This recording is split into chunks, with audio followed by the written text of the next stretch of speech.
This is the entire point of bunny hopping, as we all know. You want to jump as soon as you land, so you keep most of your... Yep, and that's basically how bunny hopping works in every game. There isn't really any differences.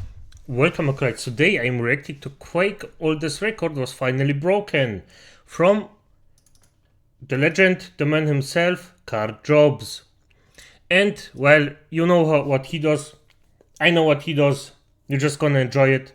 And if you like my content or his, show me and him some love by freaking doing this and this little thingy-bob. Liking and subscribing. So, let's start.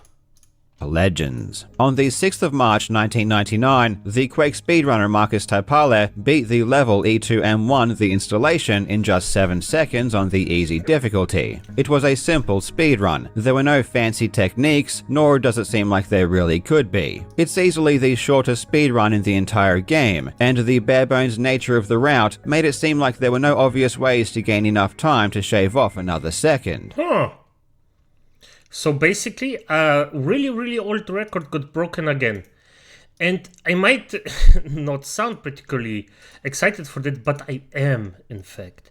I love when things like that happen. Just out of pure enjoyment on the thing. It's just nice to see people actually enjoying stuff like that. Even after all of those years. All of those new games that were very good or very bad, depending on what game, and it just gets good. And I'm happy that those old games still get a lot of shit done, basically. It's good. And this remained the case for the next quarter of a century. For over 25 years, the community at large believed that Marcus's run of 7 seconds would remain unbeaten forever. And not for lack of trying either. Over the years, our understanding of how to strafe jump optimally has vastly improved, and players were getting lower and lower 7-second runs. But they never seemed close enough to where 6 seconds was a realistic possibility. Even as we entered 2024, a time of 6 seconds was still deemed to be unachievable. Even if you took the best parts of every run ever, even if you stitched together the perfect run, it still wouldn't be fast enough to get a 6-second run. And yet somehow, some way, on the 15th of August, the runner AIM64 did exactly that, finishing E2 and 1 in 6 seconds and beating a record that had stood since before the turn of the millennium. This run... Nice. And by the way, yes, stuff like that just happens. Sometimes somebody just says, nope, I can, and does it. A lot of the time it doesn't happen, but sometimes. Those rare moments, it happens. And by the way, there are a lot of times where things like that just happen privately. You don't know it, I don't know it. Only the person that actually did it knows it, and it's like, yeah, that stays with me. F the others. It happens. And it's fine, by the way. It's just life. Is the most perfect Quake speedrun ever performed. Sure, it's also the shortest, but the precision required to pull this off is far higher than anything else that's ever been done. Literally every single frame of movement had to be examined closely to find every possible time save. And this run is essentially indistinguishable from a theoretical perfect run, at least as far as what a human could ever hope to accomplish. In today's video, we will take a quick look at E2 and 1 and to learn why it took a perfect speedrun to break Quake's oldest record. I really hope you enjoy. We will. And by the way, yes, this is just beautiful. As I said, beautiful. Just somebody grits in, does the thing he wants to do, and just makes it. I love it. I just love it. People actually making it is just a wonderful thing to me. Now legends, I really hope you're all looking after yourselves. I want you to feel good and I want you to look good. And when it comes to looking good, you cannot beat today's sponsor, Geology. Geology is a 35-time award-winning personalized skincare company. And if you're not taking good care of your skin, you absolutely should be. When you look and smell good, people treat you so much better. It makes such a big difference. And yes, you might agree or disagree with that, but he's correct about it. If you actually take care of yourself, people treat you way better. That's just a fact of life. Nobody wants ugly people. Oh, freak, I already did it. No, but it's not even the ugly part. It's just if people don't take care of themselves, most people will react to that with, yeah, fuck you, not doing it. I don't want to spend time with you. It's simple as that. If you take care of yourself, that's something different. But everybody knows, sadly, if you're a beautiful person, people treat you differently. That's just a fact of life. If you take care of yourself, well, then everybody treats you way nicer. It is what it is. And that's why I would say go for skincare. Or even just the bare minimum of Nivea cream. Just cream yourself in. It's irrelevant if you're a man or a woman. That doesn't matter at all. Both are, well, I mean, we could say women are a bit more adjusted to it, like they get it a bit harsher in this case, but both sides, if you do it, you do it. Difference in life. Personally, my skin is super oily, so I need to use Geology's everyday face wash or my face looks and feels gross. Plus, I use their nourishing eye cream because I have massive black eyes from not getting enough sleep. But if you're having problems with Yep, know that one. Sometimes I just look like a freaking raccoon. dry skin or acne, Geology is perfect for that too. Geology has a whole range of products including body washes, deodorants, and hair shampoos and conditioners, and seriously everything smells amazing. There is a good reason Geology has over 10,000 5-star reviews, and right now Geology is offering a free 1-month skincare sample set. Okay. That's $50 value and you just pay the $4.95 shipping. Plus you can save up to 50% off any additional products you add on top. And by the way, he cannot say it, but depending on how it's written, you can actually get your stuff once and then just quit it. So I never said that, wink wink, but if you actually want to try something like that, try it. And I don't know Geology, by the way. I use the freaking 0815 creams. It's fine. It's fine for me. And I look younger. I look way younger than I actually am. That's just how it is. Just click the link in the description or scan the QR code on screen and use code KyleJobs100. This is a really good deal, so don't miss out. If a speedrun was the only thing you ever saw of E2M1, you would think it was the smallest map in Quake. Players immediately realized that with a well-timed bunny hop, you could clear the gap that separated the beginning of the level from the end, skipping most of the level's content. That's impressive. Like, it sounds... Yeah, it is impressive. F that. Freak. Nice. How did they even get to that? Yeah, I mean, bunny hopping is basically used a lot. Well, I mean, okay, good. Bunny hopping. Trying the limits out of it. Nah, okay, it makes sense.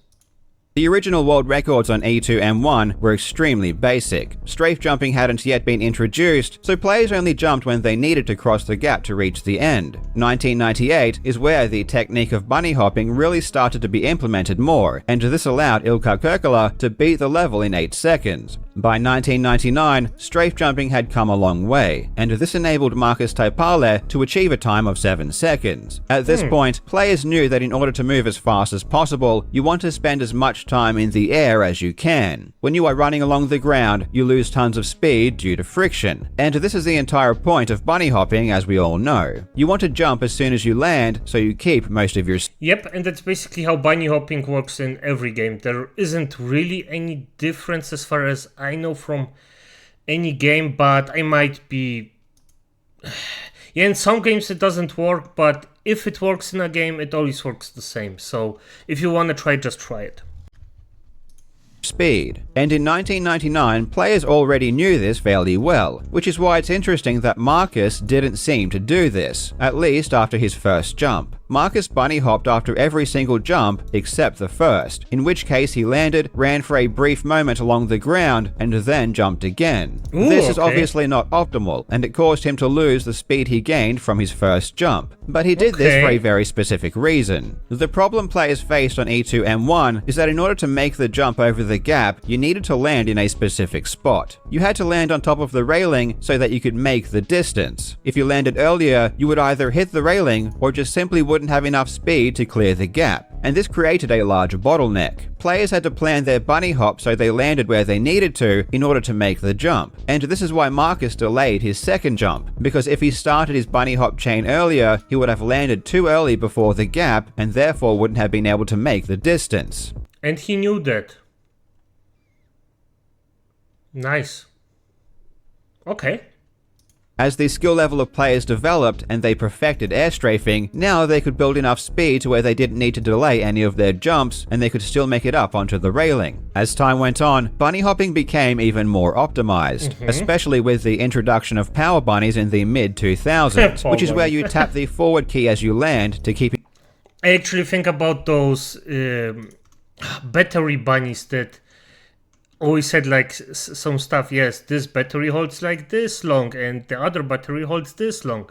Who will win? And well, of course the one bunny always won, because yeah, why the F not?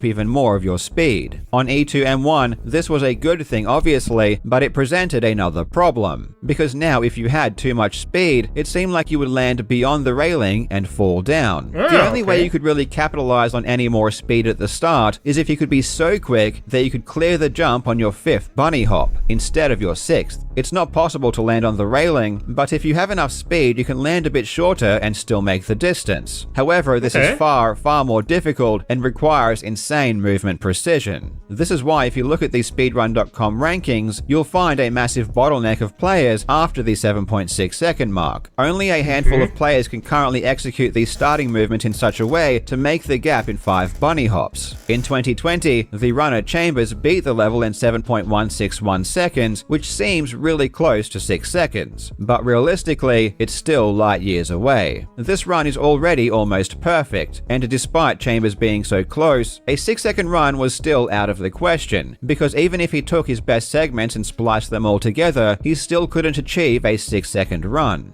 However, Chambers did do something rather incredible last year when he beat the level on Nightmare difficulty in 6 seconds. On the Nightmare difficulty, Chambers was able to take advantage of a damage boost from one of the grunts. This boost adds a ton of speed. In fact... the damage boost, for those who don't know it, because he probably explains it just coldly. You get damage. The damage actually just... it boosts your speed a bit. You run literally a bit quicker just because somebody damages you. And I think, I'm not sure about that one, but I think it has to hit you in the back specifically for it to work. Maybe not. I'm not sure about that one, but it's basically take damage, go faster.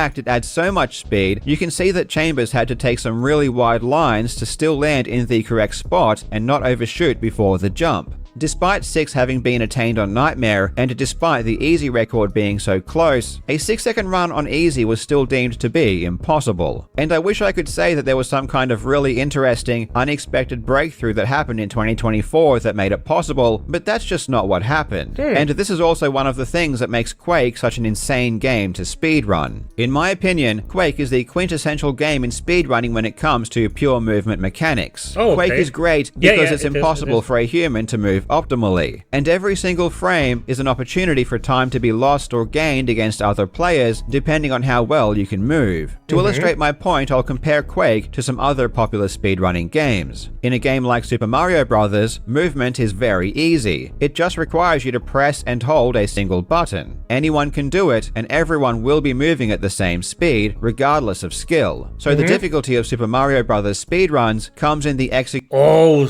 okay, I get it now. Ooh. Yeah, I didn't realize it until now. Nice.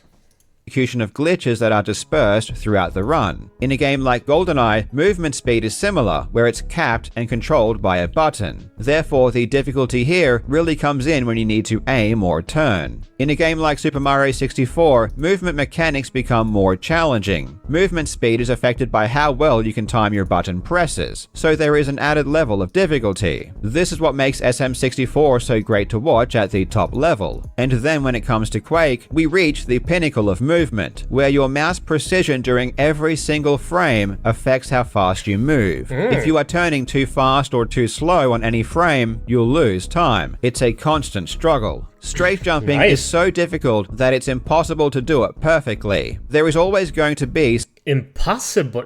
Come on. Come on, it's not really.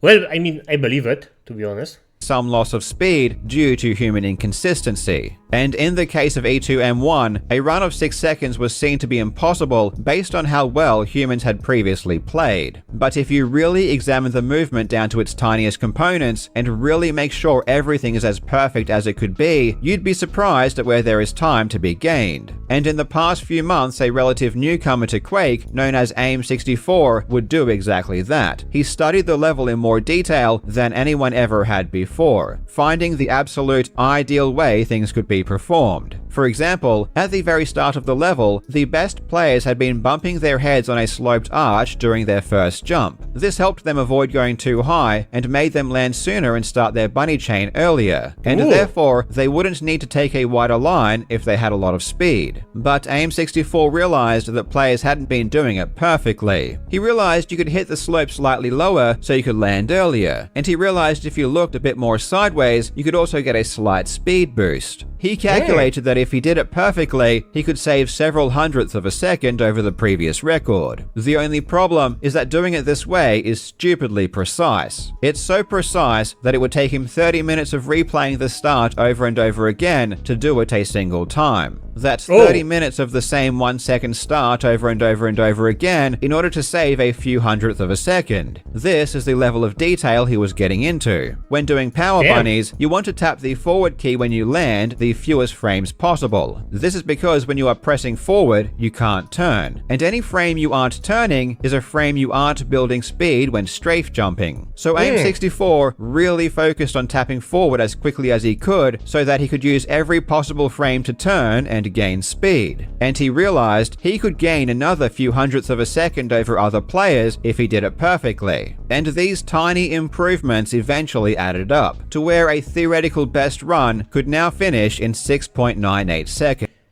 A few hundredths of a second. Damn. It's really, really, really freaking awesome, I'm gonna be honest. I love this. This is just so precise. I mean, I myself cannot do it. It is what it is. But hearing other people actually doing it and pulling it off, it's just so nice to hear. I love it. For the first time in history, a run of 6 seconds was at least theoretically possible. And with the door now open, AIM64 wasted no time in making it happen. And on the 15th of August 2024, he achieved this run.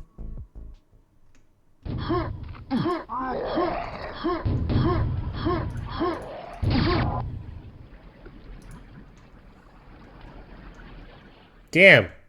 It may not look like much, but this run is the most perfect Quake speedrun ever performed. It clocks in at 6.997 seconds, and is only 1/100th of a second slower than the theoretical human maximum. And given how hard Quake movement is to perfect, this is just astonishing. Sometimes a new record is achieved through a breakthrough in knowledge or a new discovery, and sometimes it's just the result of examining things more closely than anyone else had before, making sure everything is executed as well as it could be, and really valuing every single tiny chance to save time. This run perfectly encapsulates the modern era of Quake speedrunning, and it's amazing to see players still pushing this classic game to its absolute limits. Nice. A huge congratulations. Yeah, and as I said at the start, I love it. I just love it when things like that happen.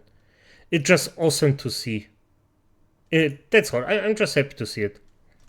There is nothing more to it. Sometimes it's just enough.